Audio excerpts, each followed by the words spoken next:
Ports are a very important part of the overall shipping logistics chain, and they have an important role to play in this effort. If you take, for example, the importance of operational energy efficiency from ships, you see that there are margins for improvements in the port sector. In the port call, for example, we're looking at just-in-time arrival. With a better communication between the port and the ships could be slowing down, avoiding this time spent at anchor sometimes, and at the end reduce the energy spent and the greenhouse gas emissions associated with that. Ports are doing a lot. They have it really on the radar, the climate issues, and this is also certainly because ports are combining commercial and public interest.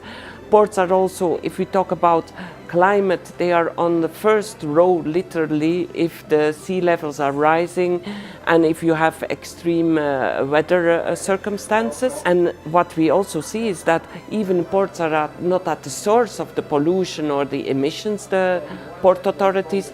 They are the locus where all at the crossroads of supply chains, and so they are the place where a lot of emitters come together. We presented the Transmaret multimodal corridor. This corridor is a multimodal corridor including ports, and we presented the importance of the maritime transport between both shores of the Western Mediterranean in order to promote the commercial exchange in Europe.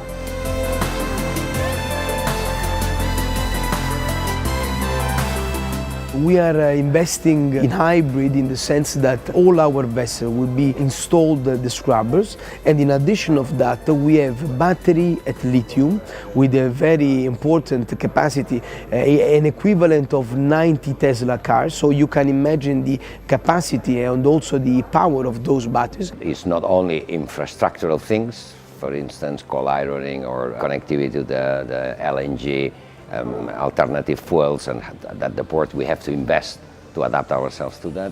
There is the other side, is how we manage all this, like a port of Barcelona for instance, to move as much as possible trucks from the road to the railway connectivity, to the sea connectivity.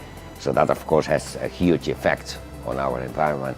Also with the vessels, for the day they are staying in the port, that every day more and more they are using batteries, or they are using other type of things that they are reducing very much the emissions. The Port of Genoa has a number of actions already in the pipe and already in exercise to try and cope with the new regulations about the decarbonization and in general to cope with the environmental issues. The Port of Genoa is stretching along the coast and it's a highly dense residential area, and we need to cope. The residents, I mean, we handle 75 million tons per year, very close to the town, so we take it very seriously. We are investing in LNG distribution facilities, we are investing in production of energy from renewable sources, and we supply renewable sources energy to the vessels. We are investing in solar power generation, we are investing in wind turbines, so a lot of sources are coming now from renewable sources in terms of production of energy. If you can, by short sea shipping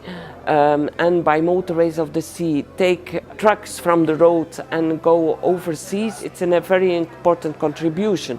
Also, if you can green the hinterland links by going by rail, this is also a very important aspect of the solution. We have also demonstrated how much this kind of line between Barcelona and Civitavecchia reduce the number of emissions compared to the transport by roads. We have also underlined that it's very important to encourage the ship owners in their investments on new technology, eco-friendly technology, through also the mechanism of incentives. Incentive could be taxes or charges, reducing the amount of taxes or charges according to the best technology available. In order to adopt new ways of operating, in order to reduce costs and consumptions, in order to implement new technology, we need a close relationship with the ports. Today, it is simply not viable in Italy, for example, to operate with a vessel LNG powered. Why? Because we don't have the infrastructure, the local regulation and the national regulation. So the relationship with the ports and with the national authorities is extremely important to accelerate the process that we would like to pursue in the future. The Port of Barcelona is very much committed on that for many years, and we are working together with the shipping lines, with cruise lines as well, with the ferry lines, to implement different measures in order to reduce any kind of emissions. We have also created a new agreement on voluntary basis among several important ship owners on the reducing of sulfur when behind the port.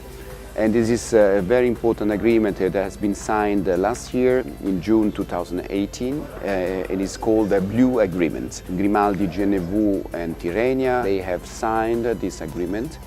And we are in Civitavecchia, so respecting even before the new limit of January 2020, the threshold of sulfur. Ports and of course the authorities is putting the rules, but is also pushing us to do better, and it's very important that the ports listen the shipping industry and the shipping operators about their needs, and of course the opportunity that we can catch together, being more sustainably and also more competitive.